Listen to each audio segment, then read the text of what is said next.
As dawn breaks over the endless expanse of Kenya's Masai Mara, the land awakens beneath a tapestry of gold and shadow. Each morning the savannah is reborn, its vastness stretching beyond the eye's reach, a living canvas painted by the interplay of light, wind, and life. This is not merely a landscape, but a dynamic ecosystem, an intricate network of grasslands, acacia woodlands, and meandering rivers, all forming the heart of the greater Serengeti Mara biome. Here, every blade of grass, every gnarled tree, and every shifting shadow plays a role in the grand design of survival.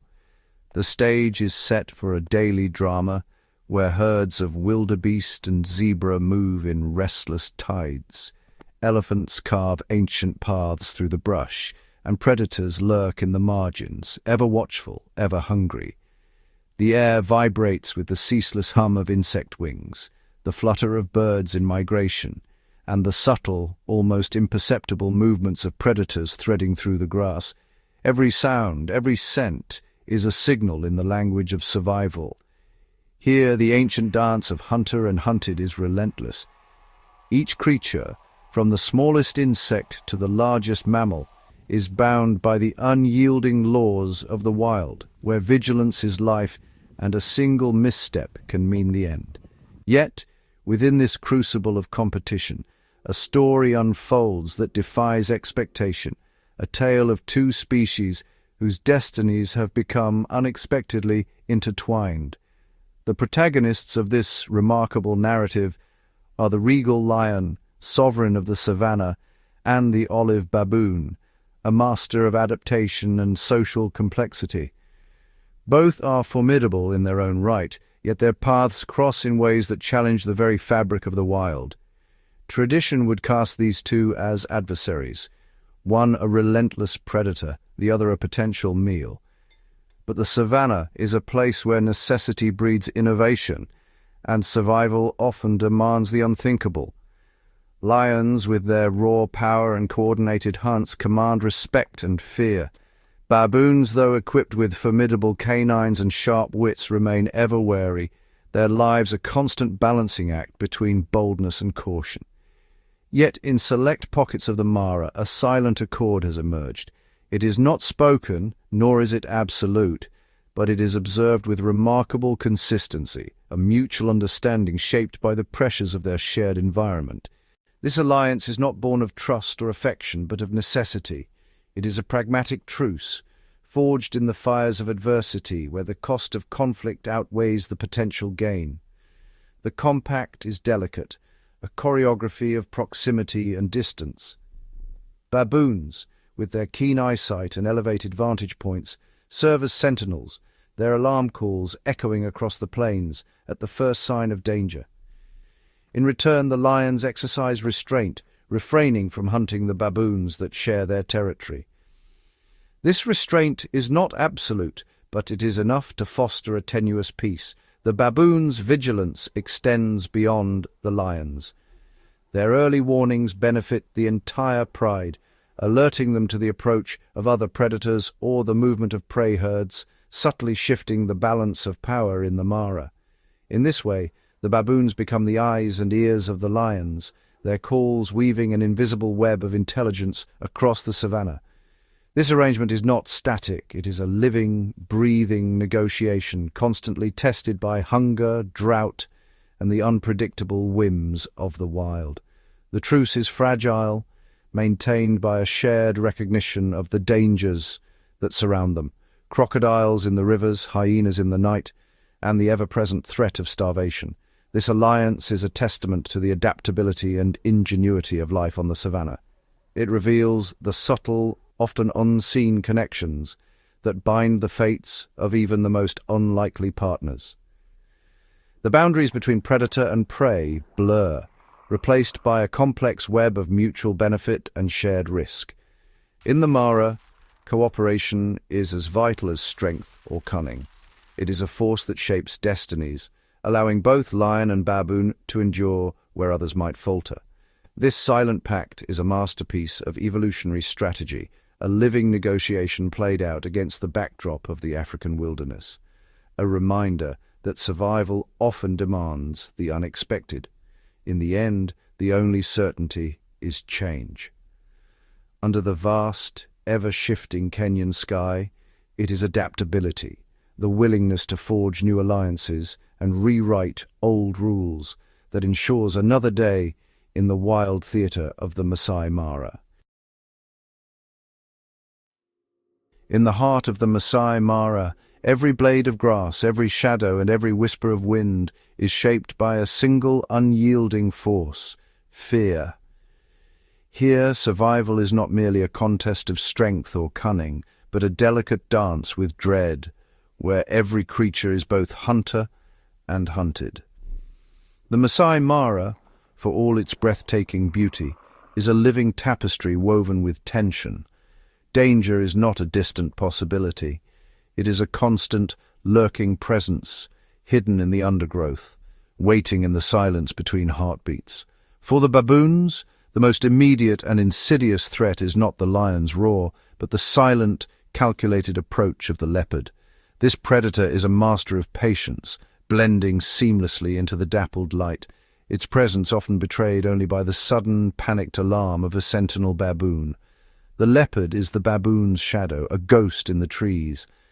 Its ability to strike from above or below means that no place is truly safe. Even the highest branches, once thought to be sanctuaries, can become traps in an instant.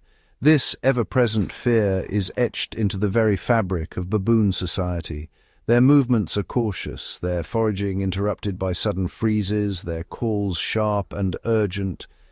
The threat of a leopard's ambush is not just a possibility, it is a daily reality that shapes every decision, every path taken, every moment of rest. It is this deep-rooted anxiety that drives the baboons toward an unlikely alliance. The presence of lions, formidable as they are, offers a paradoxical sense of security, a shield against the silent terror of the leopard. Yet the lions themselves are not immune to the kingdom's pervasive fear. Their dominance is hard-won, and every day brings new challenges, rival predators, shifting herds, and the relentless demands of hunger. Hunting is a perilous endeavor. Each chase is a gamble, each failed attempt to drain on precious energy reserves. Even the kings of the savannah must weigh risk against reward, for a single misstep can mean injury, or worse. The consequences of failure are severe. A wounded lion faces not only the agony of pain, but the slow erosion of its place in the pride and the ever-encroaching shadow of starvation. For the lions, the vigilant baboon troop is more than a neighbor. It is an early warning system. The baboon's sharp eyes and alarm calls can reveal the approach of rival predators or the movement of prey, giving the lions a crucial edge. Elevated above the grass, the baboons become sentinels, their calls echoing across the plains. Their vigilance is relentless, their senses honed by generations of survival in a world where hesitation can be fatal. This relationship is not born of trust, but of necessity. It is a fragile truce, maintained by the mutual recognition of vulnerability and the ever-present spectre of a greater threat. The baboons gain a formidable protector, a living barrier against their most feared enemy. The lions, in turn, benefit from the baboons' constant surveillance, their own security enhanced by the primate's vigilance. The terms of this alliance are unspoken, enforced not by loyalty, but by the unrelenting logic of survival. Each species knows its role, and the boundaries are clear, crossed only in moments of desperation. As long as the lions remain nearby, the baboons can lower their guard, if only slightly. The presence of the pride allows them to forage and rest in relative peace, a rare luxury in a world ruled by fear. The lion's mere presence is enough to deter the leopard, who knows that a confrontation with the pride could be fatal. In this way, the lions become unwitting guardians, their reputation alone enough to shift the balance of power. By tolerating the baboons, the lions create a buffer zone, a space where both species can exist with a measure of safety, their interests aligned by the invisible hand of fear. This arrangement is a testament to the adaptability of life on the savannah. Here, alliances are forged not in friendship, but in the crucible of necessity, each species leveraging the strengths of the other to offset its own vulnerabilities. The baboon's fear of the leopard is the catalyst that drives them toward the lions, while the lion's need for an edge in the hunt makes them accept the baboon's presence. It is a delicate balance, maintained by the ever-shifting dynamics of the savannah. Thus, a shared territory emerges, a kingdom co-ruled by two very different species, each bound to the other by the invisible threads of fear and opportunity. This is not a realm of harmony, but of pragmatic coexistence. Every interaction is measured, every movement calculated, as both baboons and lions navigate the fine line between alliance and antagonism. The baboons trade a measure of their independence for the protection of the pride, while the lions forgo a potential meal for the invaluable service of constant vigilance. Each side gives and each side gains in a silent negotiation dictated by the laws of the wild. This alliance, forged in the crucible of fear and necessity, is a living example of the complex strategies that define life on the African savannah. It is a story of adaptation, resilience, and the relentless drive to survive. In this kingdom forged in fear, every alliance is provisional, every peace temporary.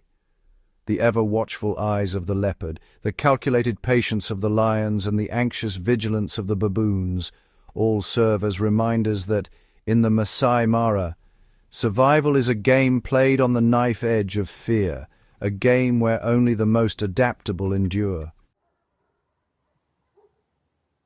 To truly grasp the baboon's role in the Masai Mara ecosystem, we must delve into the intricate and dynamic world of their troop, a society as complex as any found in the animal kingdom.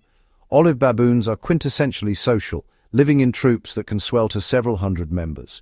Each morning the troop awakens high in the safety of the acacia trees, descending together to begin their day on the open plains. The troop is governed by a strict social hierarchy, a living tapestry of dominance and submission. Grooming is not just a matter of hygiene, it is a vital social currency, exchanged to reinforce bonds, ease tensions, and maintain alliances.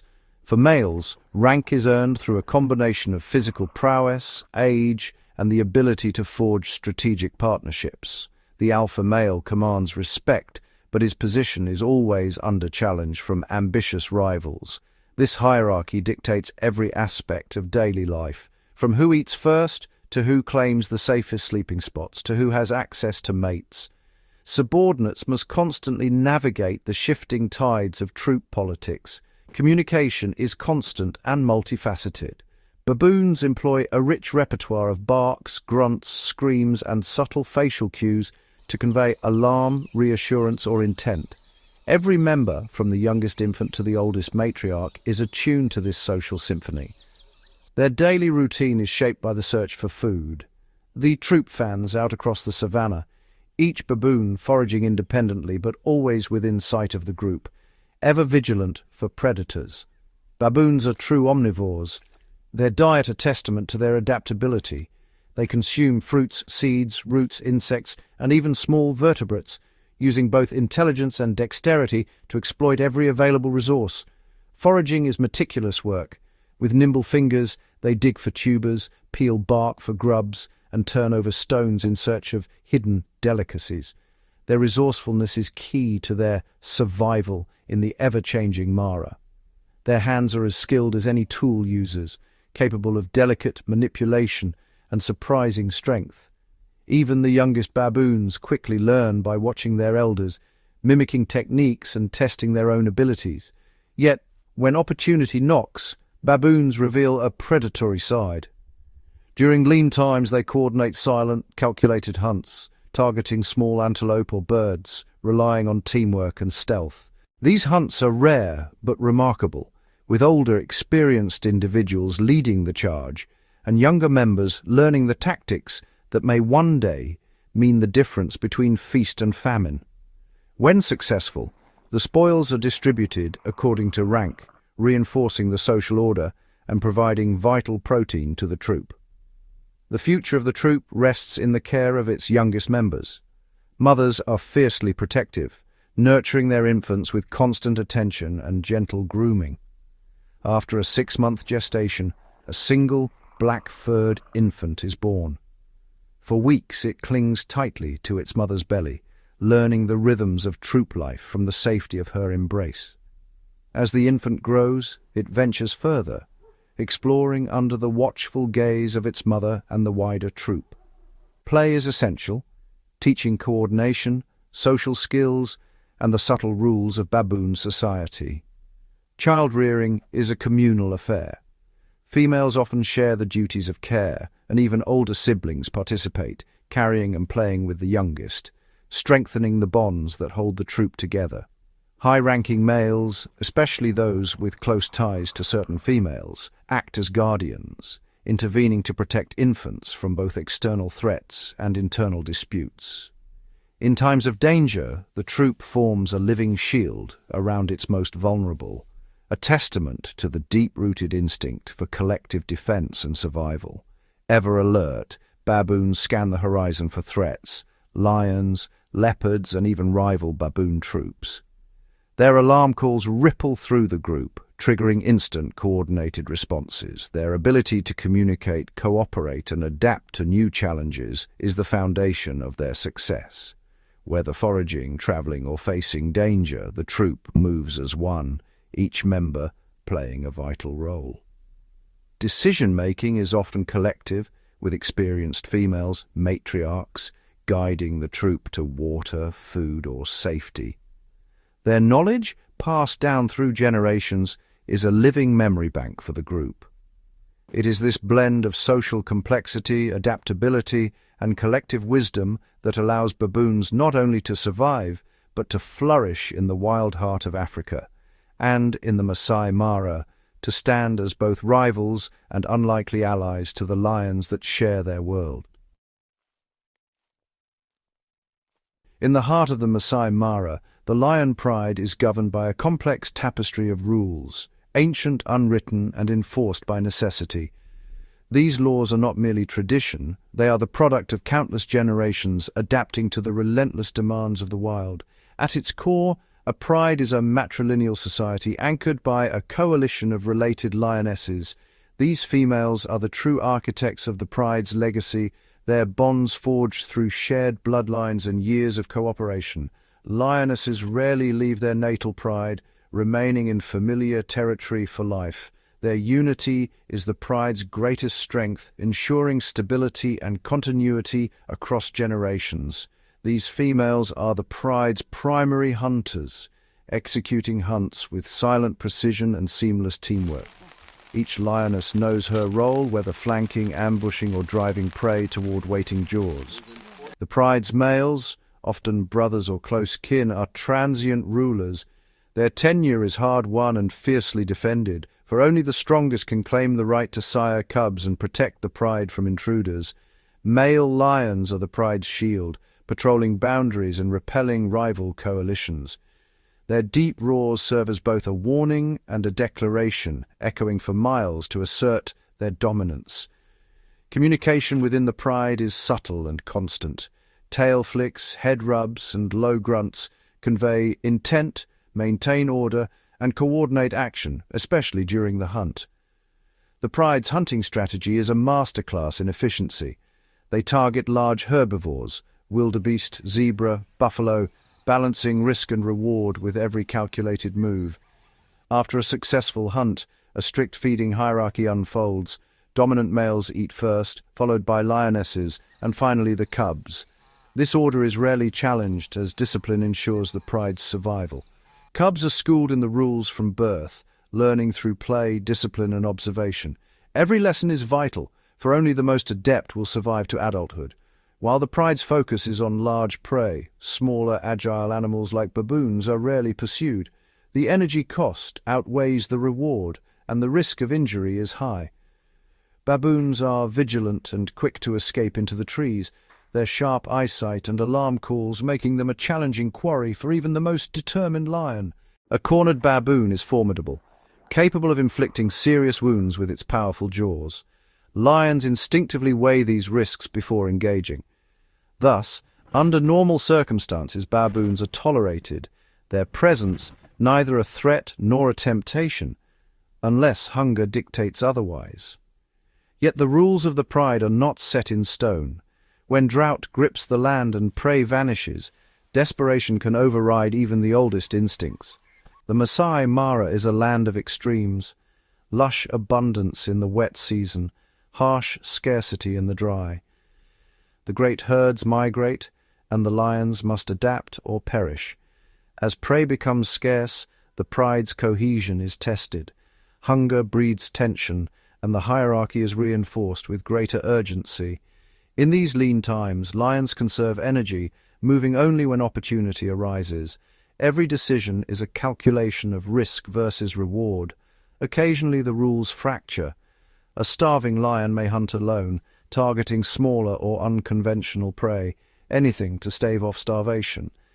In these moments, the pride's usual restraint dissolves. Even the elusive baboon becomes a potential meal, the calculus of survival overriding all else. The relationship between lions and baboons is one of uneasy coexistence, shaped by circumstance and necessity. Tolerance is conditional and always subject to change. The pride's patience is a function of abundance. When prey is plentiful, the rules hold firm. When hunger gnaws, all bets are off. For the baboons, vigilance is a way of life. Their safety depends on reading the lion's intentions, always prepared to flee at the first sign of danger. In times of crisis, the pride's pragmatism is laid bare. The very animals once ignored may become the focus of desperate attention. This delicate balance is the essence of the wild, a world where survival is the only law, and every rule is subject to the shifting fortunes of the savannah. The pride's behavior is shaped not by sentiment, but by the relentless logic of survival. Every action, every alliance, is weighed against the unforgiving realities of the African plains. In the end, the rules of the pride are a living code, flexible, adaptive, and always in service of survival. When the land is generous, restraint prevails. When it is harsh, the pride's true nature is revealed. Across the vast expanse of the Masai Mara, the role of sentinel is not reserved for a single species. Instead, it is a mantle shared by a select group of animals, each uniquely adapted to the art of vigilance.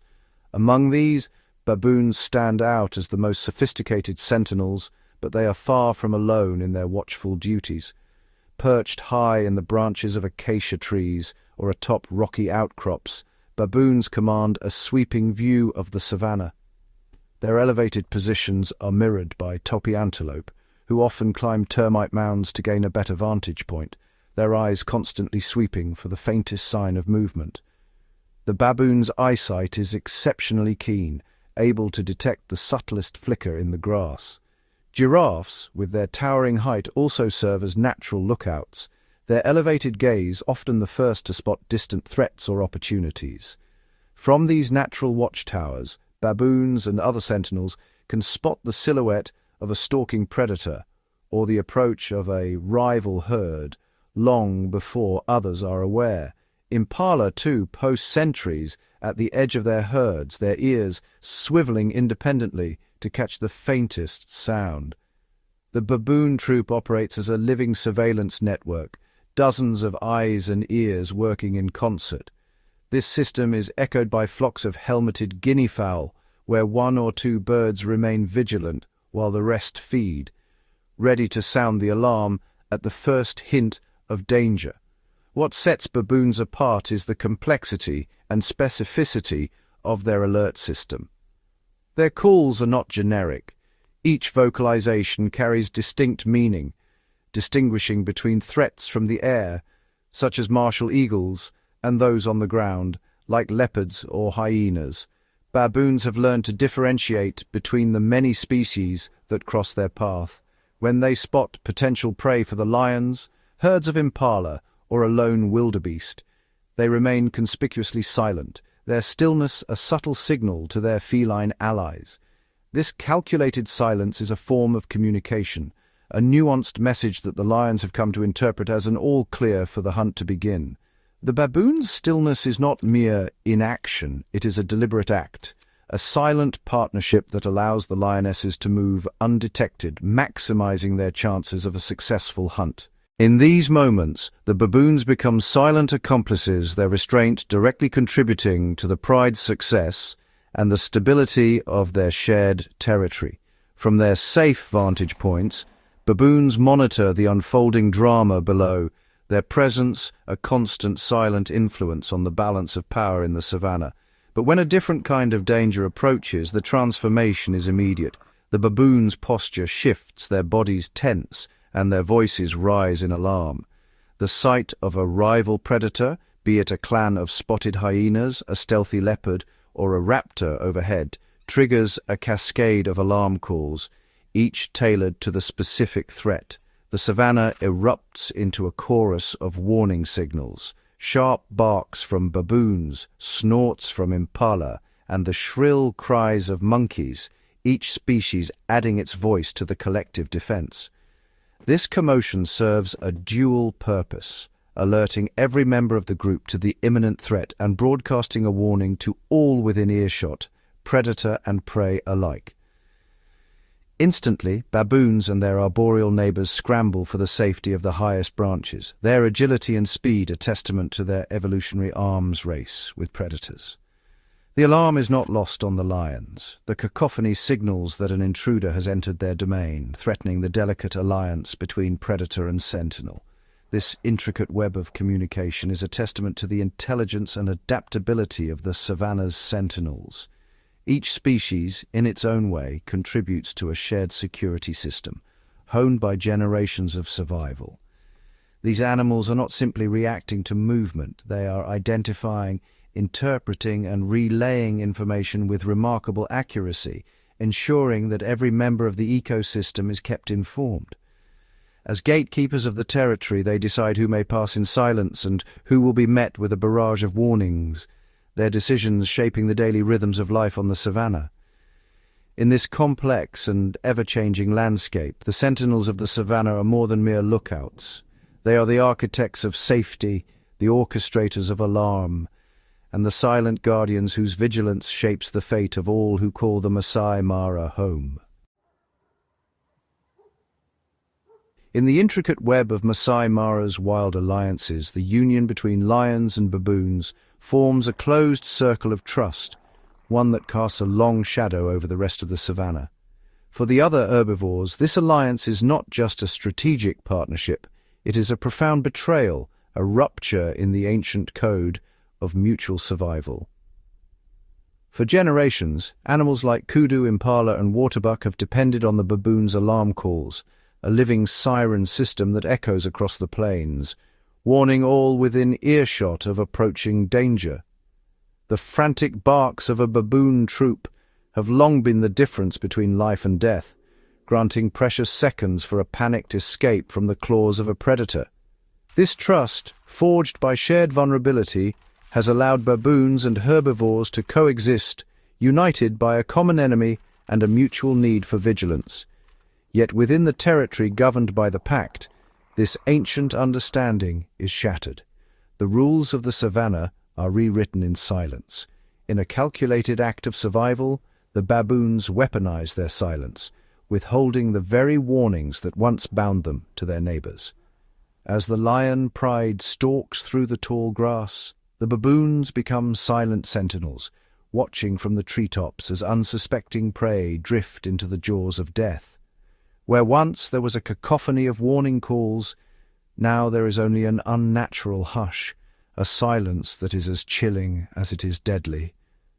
The impala, conditioned to trust the baboon's alarms, interprets this quiet as a sign of safety, lowering its guard at the very moment it should be most alert. In this moment, the baboons become silent accomplices, betraying their fellow herbivores and luring them into a deadly ambush. Their silence is not accidental, it is a deliberate act, a calculated deception that sacrifices the many for the security of the few. This betrayal is not born of cruelty, but of cold pragmatism. In the wild, loyalty is a luxury few can afford. By ensuring the lion's success, the baboons secure their own safety. A well-fed pride is less likely to view the baboons as prey, especially when hunger gnaws at the edges of the ecosystem. The aftermath of a successful hunt brings a rare peace. Satiated lions lounge in the grass, and the baboons, ever watchful, remain close, knowing the danger has passed for now. The death of a kudu or zebra is not just a meal for the lions. It is a guarantee of continued protection for the baboon troop, reinforcing the stability of their alliance. This is the currency of survival in the savannah, the life of one traded for the safety of another, a grim transaction repeated across the animal kingdom. The baboon's choice is a strategic one, prioritizing their pact with the apex predator over any unspoken solidarity with the rest of the prey. This chilling alliance is not unique to the Masai Mara. Across the animal world, betrayals of trust are woven into the fabric of survival. In meerkat societies, sentinels sometimes fail to sound the alarm if a predator's approach threatens only distant relatives, preserving their own kin at the expense of others. In flocks of birds, individuals may withhold alarm calls to avoid drawing attention to themselves, even as danger closes in on their neighbors. In the world of social insects, such as ants and bees, betrayal can take the form of workers laying their own eggs in defiance of the queen, risking the cohesion of the entire colony for personal gain. The consequences of betrayal ripple through animal societies.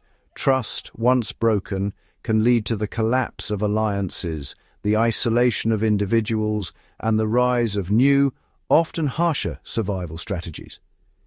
Here in the Masai Mara, the Great Betrayal is a stark reminder. In the wild, alliances are fragile, and the line between sentinel and executioner is drawn not by loyalty, but by necessity. The silent baboon, perched above the plains, is both guardian and traitor, a living testament to the complex, often ruthless calculus of survival. In the wilds of the Masai Mara, alliances are forged not from trust, but from necessity. The pact between lions and baboons, though remarkable, is a delicate balance, one that is constantly threatened by the unpredictable forces of nature and the relentless demands of survival.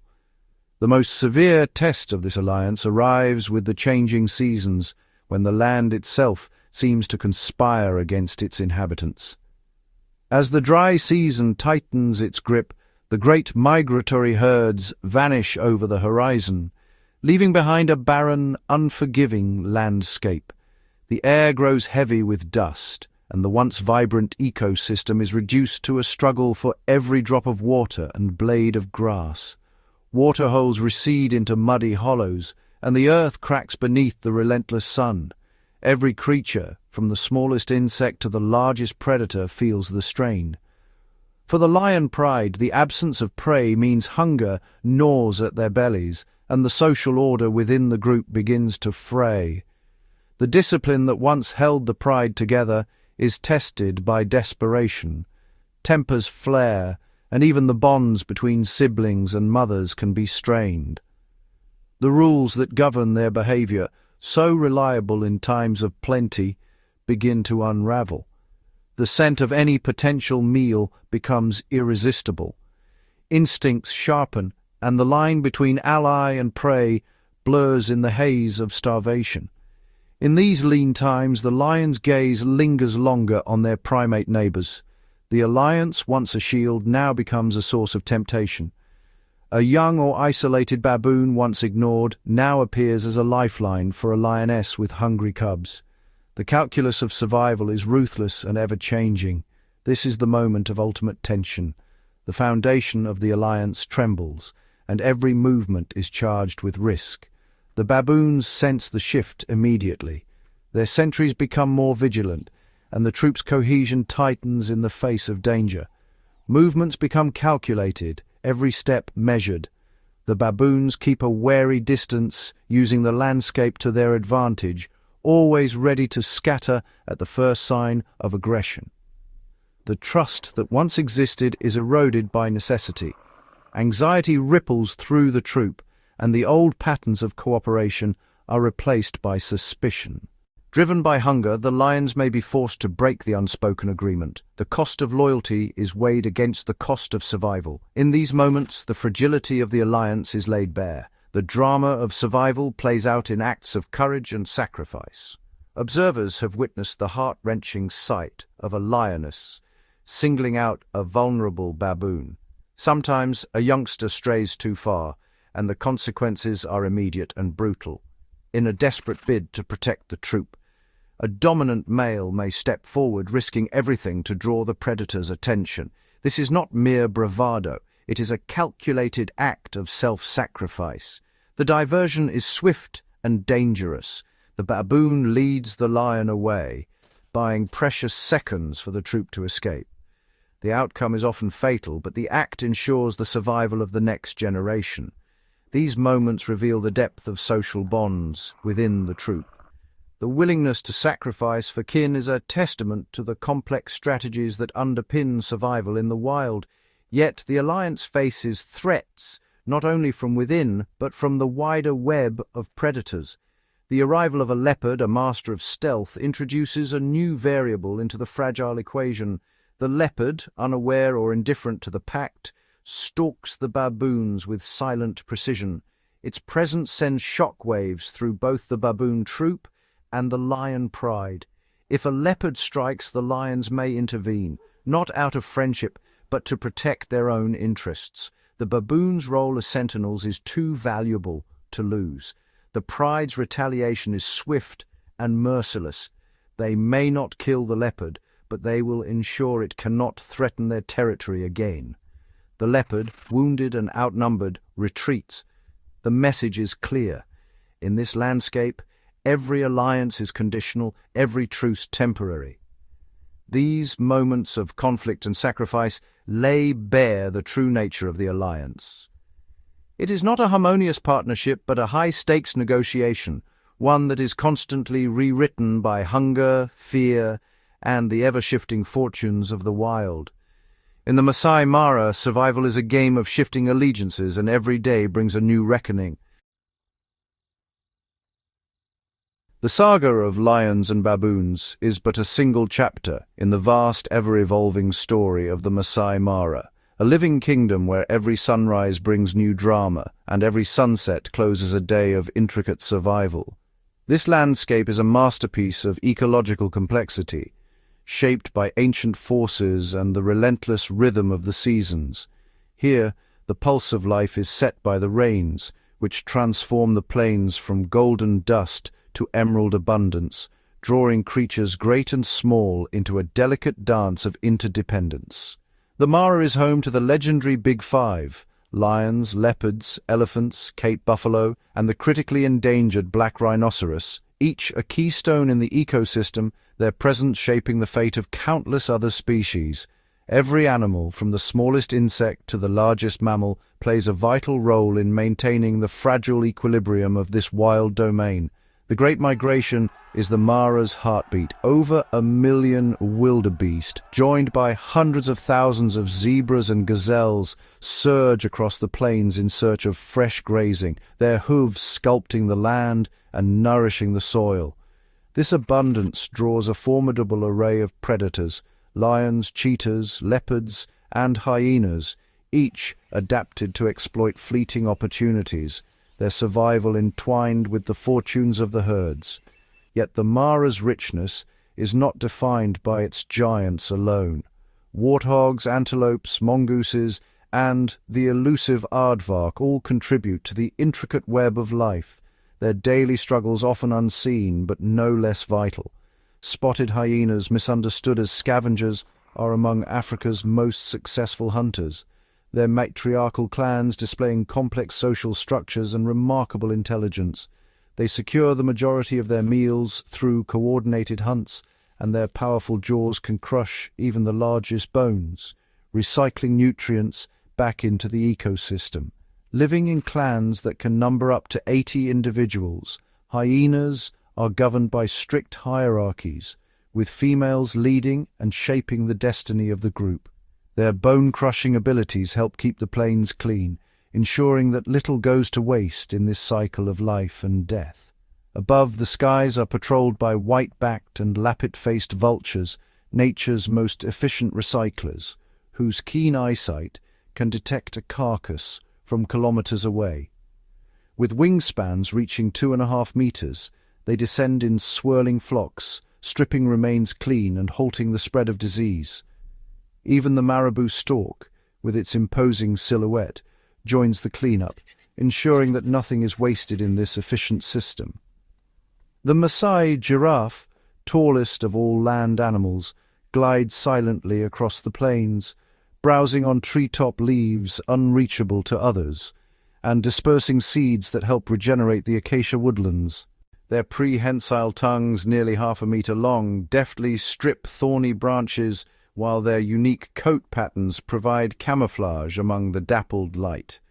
Each giraffe's pattern is as individual as a fingerprint, a living testament to the diversity of life in the Mara. Yet these gentle giants face mounting threats from habitat loss and illegal hunting, their numbers dwindling in the wild. The Mara is also a last refuge for the black rhinoceros, a creature whose very existence is a triumph against the odds.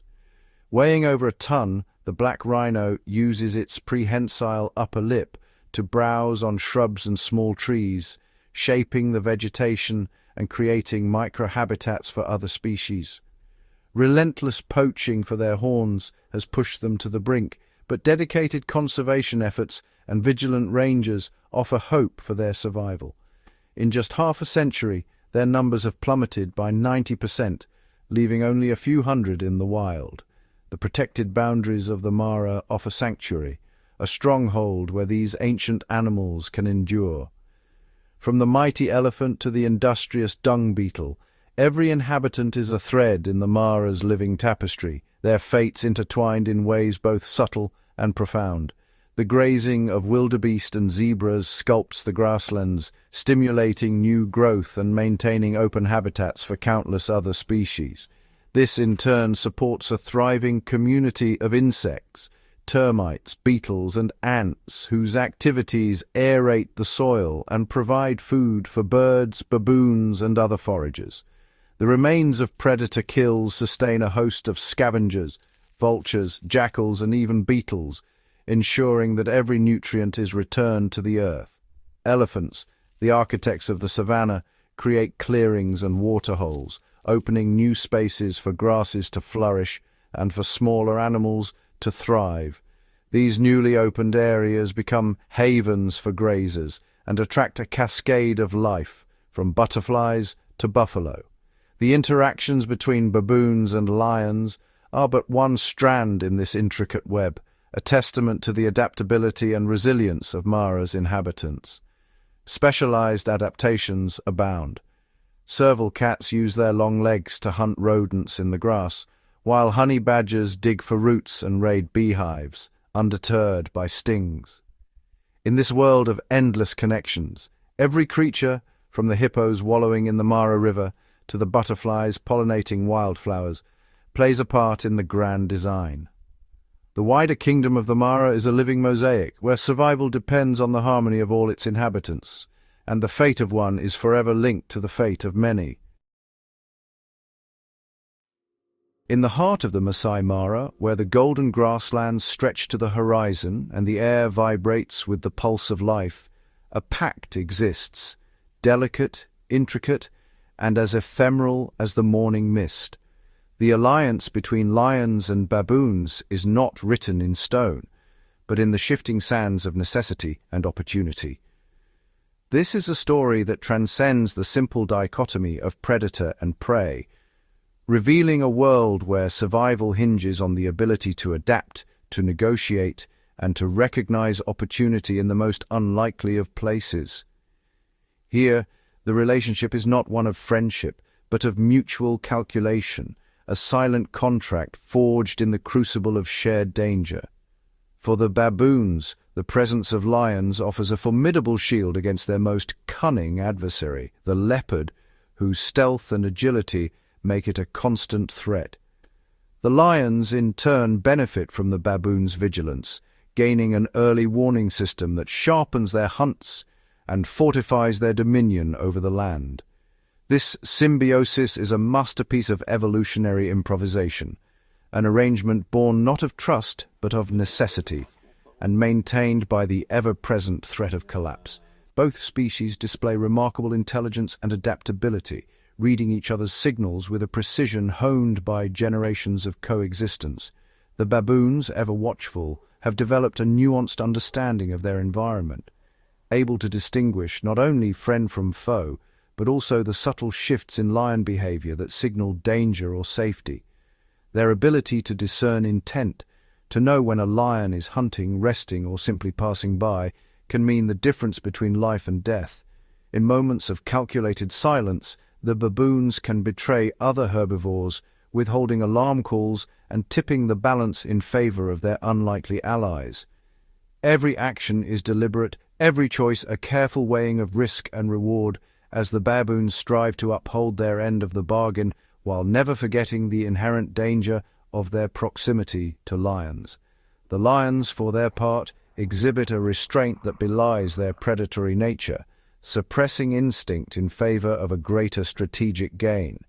This self-control is not absolute, but it is a testament to the flexibility of their instincts, a willingness to override hunger for the promise of future advantage.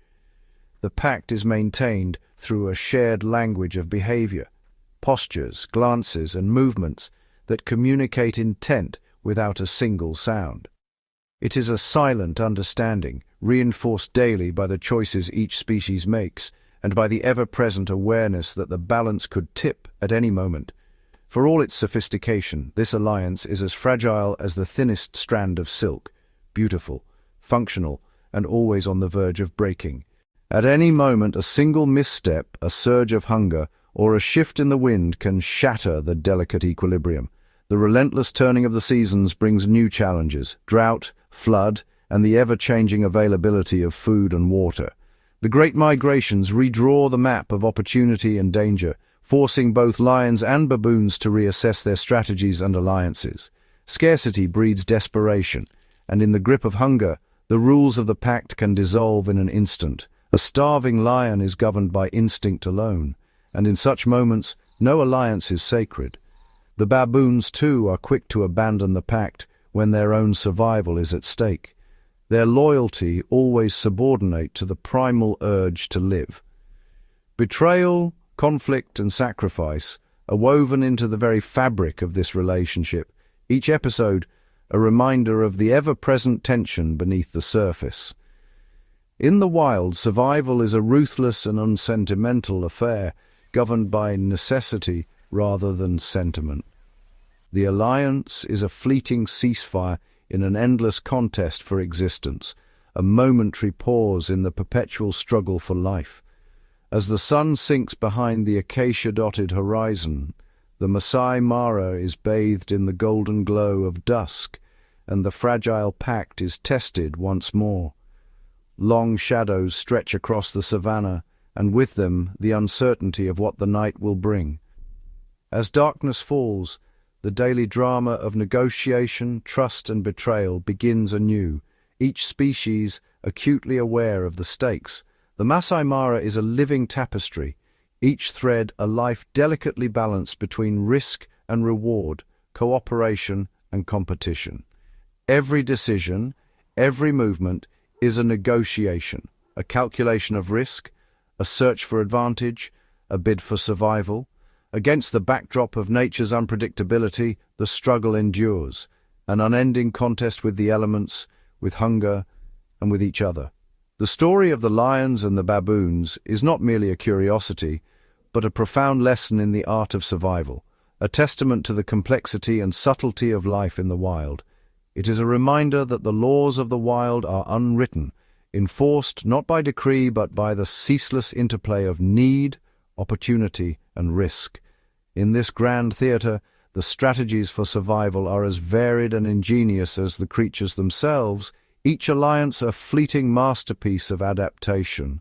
From the smallest insect to the mightiest predator, every life is shaped by the fragile balance of cooperation and competition, of trust and treachery. And so, as the first light of dawn touches the plains, the Pact, fragile as life itself, endures for another day, a living testament to the resilience and ingenuity of the wild. As dawn sweeps across the savannah and the great drama of lions and baboons resumes, a quieter contest plays out beneath the feet of giants. Here, in the tangled undergrowth and among the scattered stones, lesser-known species wield strategies as intricate as any pact between predator and prey. The mongoose, small and unassuming, thrives by exploiting the chaos of the larger world. Sleek bodies dart through the grass, moving in coordinated bands. Each member takes on a role: scout, sentinel, forager, rotating duties with practiced precision. Their greatest threat, the cobra, is met not with brute force but with daring teamwork and supremely quick reflexes. In a silent ballet, they harass, distract, and flank until the serpent is overwhelmed. The reward, a meal and another day of survival. Not far away, the ground squirrel stands sentinel atop a sun-baked mound. Its eyes, sharp and unblinking, scan for shadows that betray the approach of raptors.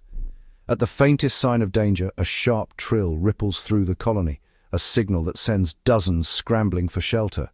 Some remain above ground, risking all to draw the predator's gaze and protect their kin below.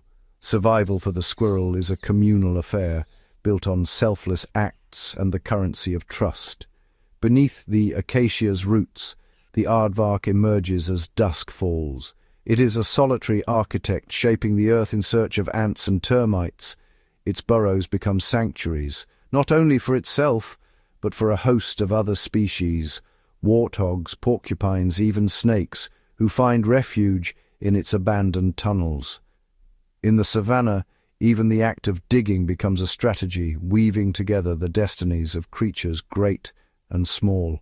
The secretary bird, with its regal stride and piercing gaze, hunts in the open. Each step is deliberate, each movement calculated to flush out prey. With a lightning kick, it dispatches snakes and rodents, demonstrating that precision can rival power. Its success is measured not by strength, but by timing, an art honed over countless generations. In the world of the dung beetle, survival is an endless cycle of opportunity and risk. Guided by celestial cues, the beetle sculpts its treasure, a ball of dung, rolling it across perilous terrain. Rival beetles lurk, ready to steal the prize. Success demands not just strength, but cunning, the ability to deceive, to feint, and to vanish at the right moment. Each of these unsung strategists embodies the same principles that govern the grand alliances above. Adaptation, cooperation, and ingenuity form the silent bedrock of their existence. Their stories unfold in the margins, quiet, relentless, and vital. In the grand mosaic of the Masai Mara, the smallest actors play roles as critical as the largest. Their intricate strategies shape the fate of the savannah, a testament to the boundless creativity of life. Here, survival is not simply a question of strength or speed, but of subtlety, the art of turning limitation into advantage and danger into opportunity. As the sun climbs higher, the day's struggles ripple outward, each life echoing the delicate balance of the whole. In this world of endless improvisation, even the smallest creature is a master of survival, and every strategy is a story waiting to be told. As the sun arcs across the sky and the days slip by, the savannah is transformed by the rhythm of the seasons, a silent conductor orchestrating every life within its bounds. With the first whispers of the dry season, grasses fade to brittle gold, and waterholes shrink into muddy memories. The familiar paths of migration emerge as herds of wildebeest and zebra, driven by thirst and instinct, cross the plains in search of dwindling streams. Their hoofbeats drum a relentless cadence, stirring clouds of dust that hang heavy over the land. Predators adapt with equal urgency. Lion prides, once content to lounge in the shade, now patrol the shrinking territory around precious water sources. Each encounter is sharper, each chase more desperate. Crocodiles, dormant in the mud, wake with the promise of prey, forced to drink at the river's edge. The baboon troop, once scattered across the abundance of the wet months, tightens its ranks. They forage further, braving unknown territories and new dangers in pursuit of roots and tubers buried deep beneath the cracked earth. The air itself changes. Elephants, ancient custodians of the savannah, dig for hidden springs, their trunks probing deep into the parched ground. Their efforts carve new opportunities, watering holes that will sustain not only their own families but a parade of grateful followers. Antelope, warthog, even the elusive leopard slipping in under the cover of dusk. Then, with a suddenness that belies months of waiting, the rains return. Fat drops drum on the dust, transforming the landscape in a matter of days.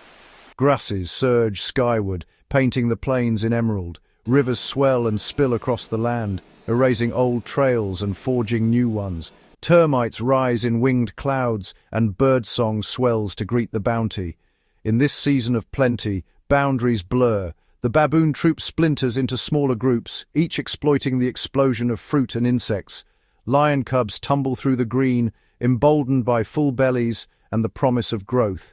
Even the smallest strategists, mongoose, squirrel, dung beetle, find their fortunes shifting as food abounds and new threats emerge.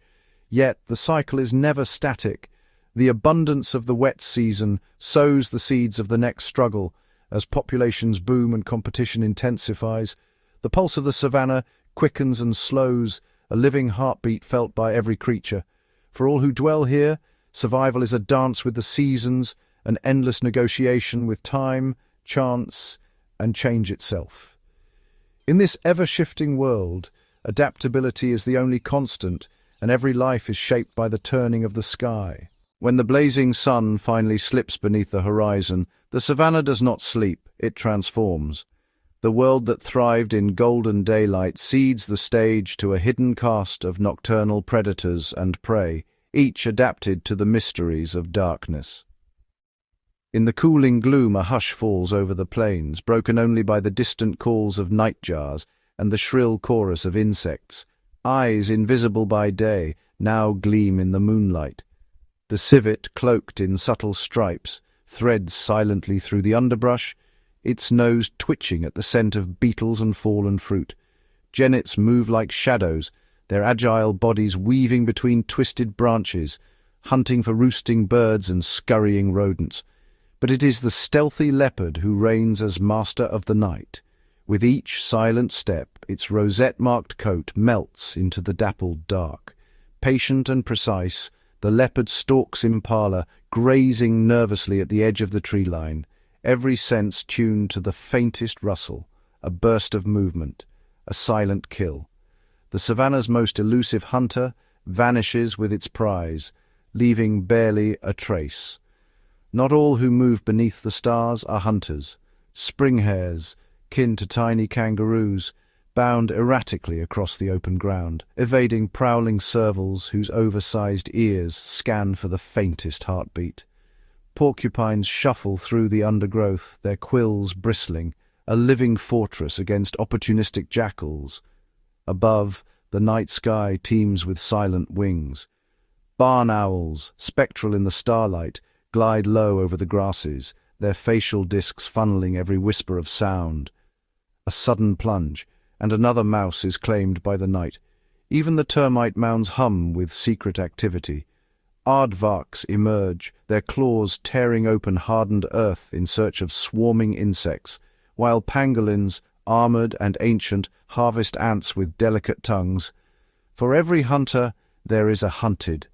The night is a realm of heightened senses and silent negotiations, a test of patience, perception, and luck.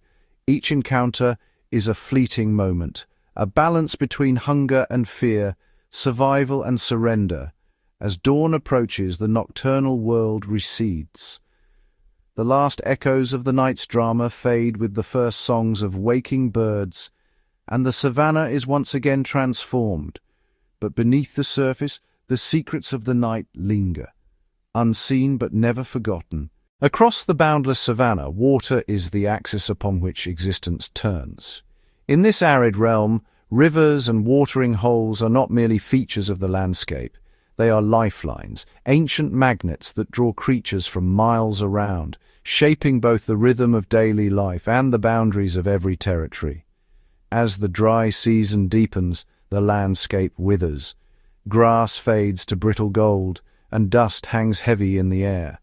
Scattered pools shrink, their muddy edges etched with the overlapping prints of countless visitors.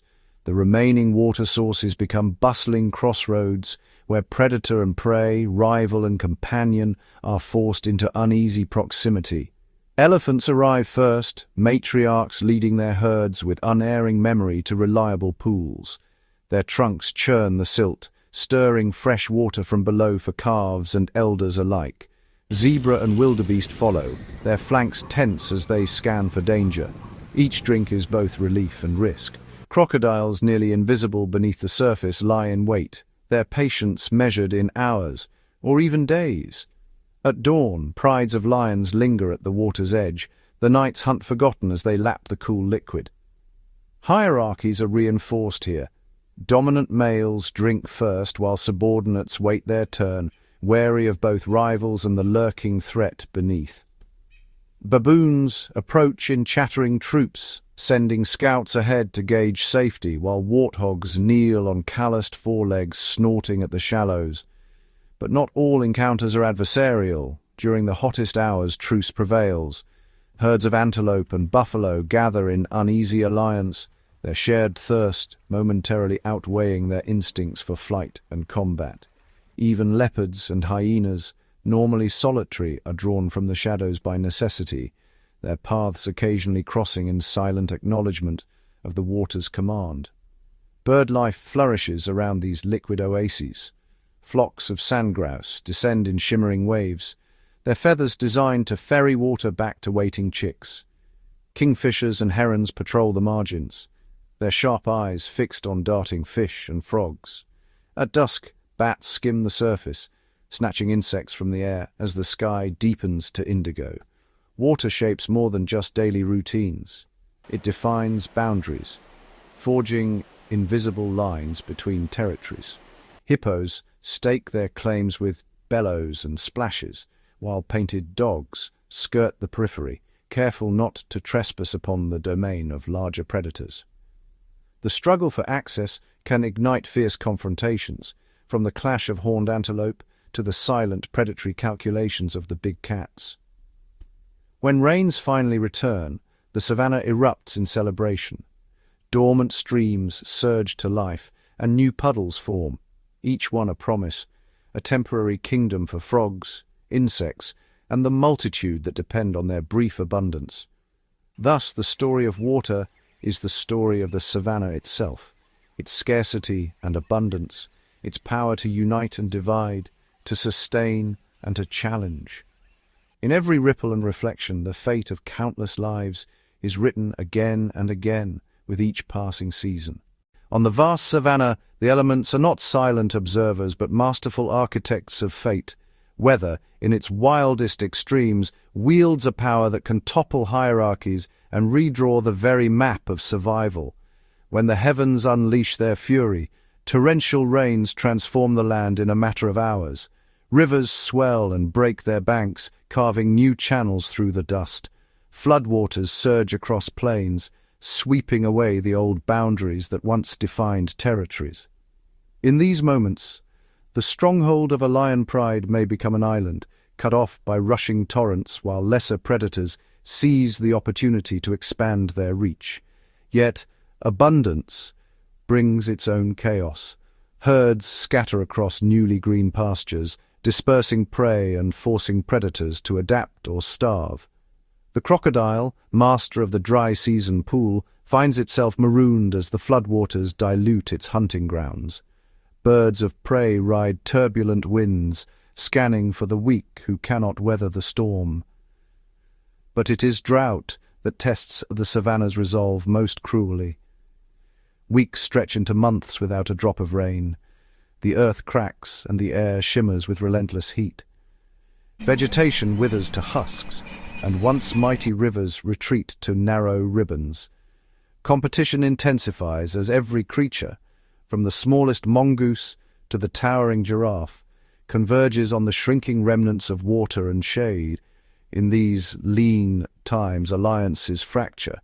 The baboon troop, once secure in numbers, fragments as members disperse in desperate search of sustenance. The matriarchal elephants, guided by ancestral memory, march further and longer, risking encounters with rival herds. Even the formidable buffalo, whose unity once deterred lions, lose their edge as hunger weakens the herd.